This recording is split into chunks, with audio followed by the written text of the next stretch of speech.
राधे राधे। ओ स्वामी जी कह रहे हैं भाई, जब यह ज्योतिषी भाई पंडित वो है जो न्यू को है भाई, मैं ये हवन कर दूंगा, ये मंत्र जाप कर दूंगा, मुझे इतने पैसे दे दे, इतने रुपये दे दे, या भेंट दे दे मुर्गी की, फलाने की, ढिकड़े की, तो भाई अगर वो बच जाता है तो बोलते हैं कि भाई ये देखो हमने इसका पूजा पाठ किया था इसलिए ये बच गया। अगर वो उसका शरीर पूरा हो जाता है तो बोलते हैं तो इसकी जिंदगी इतने दिन की थी। तो स्वामी जी समझाने की कोशिश कर रहे हैं कि भाई इन ढोंगियों से बचो।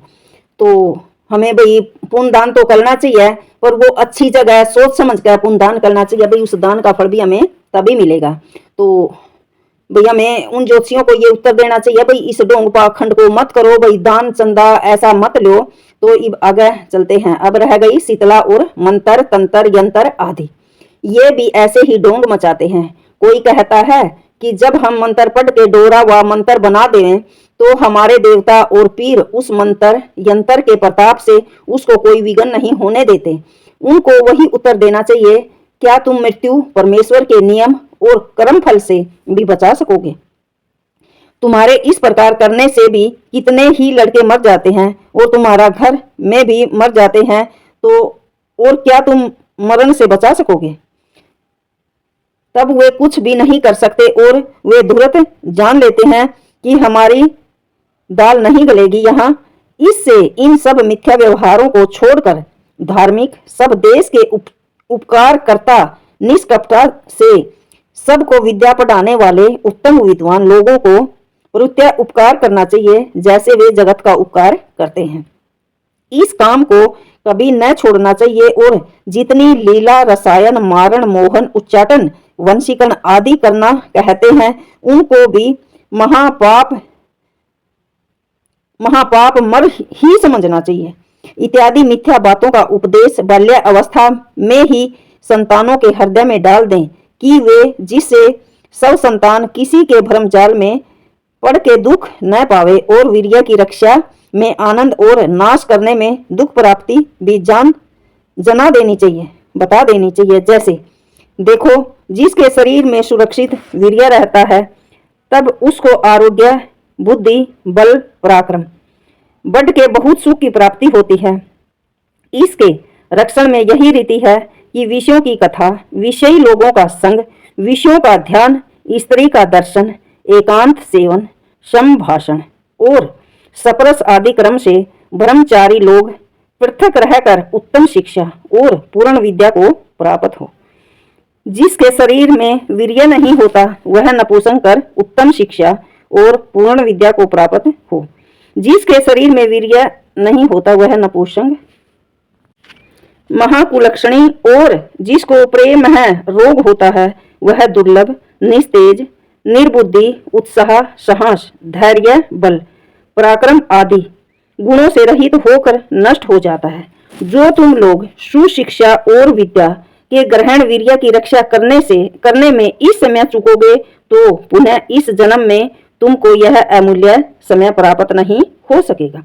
जब तक हम लोग ग्रह कर्मों के करने वाले जीते हैं तभी तक तुमको विद्या ग्रहण और शरीर का बल बढ़ाना चाहिए। इसी प्रकार की अन्य अन्य शिक्षा भी माता और पिता करें। इसलिए मातृमान पितृमान शब्द का ग्रहण उक्त वचन में किया, अर्थात जन्म से 9वें वर्ष तक बालकों को माता, 6 वर्ष से 9वें वर्ष तक पिता शिक्षा करे और 9वें वर्ष के आरंभ से द्विज और संतानों का उपनयन करके आचार्य कुल में, अर्थात जहां पूर्ण विद्वान व पूर्ण विदुषी स्त्री शिक्षा और विद्यादान करने वाली हो वहां लड़के और लड़कियों को भेज दें और शूद्र आदि वर्ण उपनयन किए बिना विद्याभ्यास के लिए गुरुकुल में भेज दें। उन्हीं के संतान विद्वान सभ्य और सुशिक्षित होते हैं। जो पढ़ाने में संतानों को लाडन कभी नहीं करते किंतु ताड़ना ही करते रहते हैं, इसमें व्याकरण महाभाष्य का परिणाम है। सा मृत है पाणी भीग नरते गुरुवो न विशो अक्षिते लालन आश्रियो दोषो ताड़न आश्रियो गुणा। जो अर्थ है, जो माता पिता और आचार्य संतान और शिष्यों का ताड़ना करते हैं वे जानो अपने संतान और शिष्यों को अपने हाथ से अमृत पिला रहे हैं और जो संतानों व शिष्यों का लाड करते हैं वे अपने संतान और शिष्यों को विष पिला के नष्ट भ्रष्ट कर देते हैं, क्योंकि लाड में संतान और शिष्य दोष युक्त तथा ताड़न में गुण युक्त होते हैं। संतान और शिष्य लोग भी ताड़ना से प्रसन्न और लाडन से अप्रसन्न सदा रहा करें, परंतु माता पिता तथा अध्यापक लोग ईर्ष्या द्वेष व ताड़न न करें, किंतु ऊपर से भय प्रदान और भीतर से कृपा दृष्टि रखें। जैसे अन्य शिक्षा की वैसी चोरी, जारी, आलस, प्रमाद, मादक द्रव्य, मिथ्या भाषण, हिंसा, क्रूरता, ईर्ष्या, द्वेष, मोह आदि दोषों को छोड़ने और सत्याचार के ग्रहण करने की शिक्षा करें, क्योंकि जिस पुरुष ने जिसके सामने एक बार चोरी, जारी, मिथ्या भाषण आदि कर्म किया, उसकी प्रतिष्ठा उसके सामने मृत्यु उपरांत नहीं होती। जैसी हानि प्रज्ञा मिथ्या करने वाले की होती है, वैसी अन्य किसी की नहीं होती। इससे जिसके साथ जैसी प्रतिज्ञा करनी है उसके साथ वैसी ही पूरी करनी चाहिए। अर्थात जैसे किसी ने किसी से कहा कि मैं तुमको व तुम मुझे से भाई किसी का भी नाम लेकर उस समय मिलूंगा, वहां मिलना वह अथवा अमुक वस्तु अमुक समय भाई आपने टाइम दे दिया, उस चीज का समय दे दिया कि भाई मैं ये काम आपका उस समय कर दूंगा, इसको वैसे ही पूरा करें जैसे आपने कहा, नहीं उसकी प्रतीति कोई भी नहीं करेगा। इसलिए सदा सत्य भाषण और सत्य प्रतिज्ञा युक्त सबको होना चाहिए। किसी को अभिमान करना योग्य नहीं है, क्योंकि अभिमान श्रीम हंति, यह विदुर नीति का वचन है। जो अभिमान अर्थात अहंकार है वह शोभा और लक्ष्मी का नाश कर देता है, इस वास्ते अभिमान नहीं करना चाहिए। छल कपट और त्रिघंता से अपना ही हृदय दुखी होता है। जो दूसरे की क्या कथा कहनी चाहिए, छल और कपट उसको कहते हैं जो भीतर और बाहर और दूसरे को मुंह में डाल और दूसरे की हानि पर ध्यान न देकर स्वयं प्रयोजन सिद्ध करता है।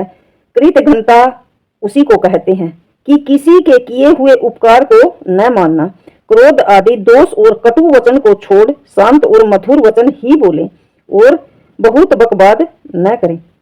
जितना बोलना चाहिए उससे न्यून व अधिक न बोलें। बड़ों का मान्य दें, उनके सामने उठकर जाके उच्चासन पर उनके सामने उठ जावे और उन्हें ऊंचे आसन पर बिठावे। प्रथम नमस्ते करें, उनके सामने उत्तम आसन पर न बैठें। सभा में वैसे स्थान में बैठे जैसी आपकी योग्यता हो और दूसरे को न उठावे, विरोध किसी से न करे, संपन्न होकर गुणों को ग्रहण करे और दोषों का त्याग रखें। सज्जनों का संग और दुष्टों का त्याग, अपने माता पिता और आचार्य की तन मन और धन आदि उत्तम उत्तम पदार्थों से प्रीति पूर्वक सेवा करें। यान्य समाक सुचरितानि तानि तव्योपास्यानि नो इत्राणि। इसका यह अभिप्राय है कि माता पिता आचार्य और संतान, माता पिता आचार्य अपने संतान और शिष्यों को सदा सत्य उपदेश करे और यह भी कहे कि जो जो हमारे धर्म युक्त कर्म है उनका ग्रहण करो और जो जो दुष्ट कर्म हो उनका त्याग कर दिया करो। जो जो सत्य जाने उनका प्रकाश और प्रचार करें। किसी पाखंडी दुराचारी मनुष्य का विश्वास न करें और जिस जिस उत्तम कर्म के लिए माता पिता और आचार्य ज्ञान देवें उसका यथेष्ट पालन करें। जैसे माता पिता ने धर्म विद्या अच्छे आचरण के श्लोक निघंटु निरुक्त अष्टाध्यायी अथवा अन्य सूत्र व वेद मंत्र कंठस्थ कराए हो उनका पुण्य अर्थ विद्यार्थियों को विदित करावें। जैसे प्रथम समोल्लास में परमेश्वर का व्याख्यान किया है उसी प्रकार मान के उसकी उपासना करें। जिस प्रकार आरोग्य विद्या और बल प्राप्त हो उसी प्रकार भोजन छादन और व्यवहार करावें, अर्थात जितनी शुद्धा हो उससे कुछ न्यून भोजन करें। मद्य मांस आदि के सेवन से अलग रहें। अज्ञात गंभीर जल में प्रवेश न करें, क्योंकि जल जंतु व किसी अन्य पदार्थ से दुख और जो तैरना न जाने तो डूब ही जा सकता है। ना विज्ञाते जलाशय, यह मनु का वचन है। अविज्ञात जलाशय में प्रविष्ट होकर स्नान आदि न करें। दृष्टिपूतम न्यसेत्पादम वस्त्रपुतम जलम पिबेत सत्यपुताम वेद दवाचाम मनःपूतम समाचरेत। ये मनु ने कहा है। अर्थ, नीचे दृष्टि करके ऊंचे स्थान को देख के चलें। वस्त्र से छान कर जल पिए, सत्य से पवित्र करके वचन बोले, मन से विचार करके आचरण करें। माता शत्रु पिता बैरी येन बालो न पाठित न शोभते सभा मध्य हंस मध्य बको यथा। यह किसी कवि का वचन है। वे माता और पिता अपने संतानों के पूर्ण बैरी हैं, जिन्होंने उनको विद्या की प्राप्ति न कराई। वे विद्वानों की सभा में वैसे तिरस्कृत और कुशोभित होते हैं जैसे हंसों के बीच में बुगला।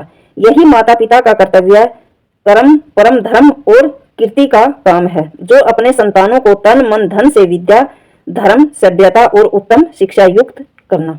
यह बाल शिक्षा में थोड़ा सा लिखा है, इतने ही से बुद्धिमान लोग बहुत कुछ समझ लेंगे। इति मद दयानंद सरस्वती स्वामी कृते सत्यार्थ प्रकाशे सुभाष विभूषिते बाल शिक्षा विषय द्वितीय समोल्लास संपूर्ण। राधे राधे। ओ द्वितीय अध्याय संपूर्ण।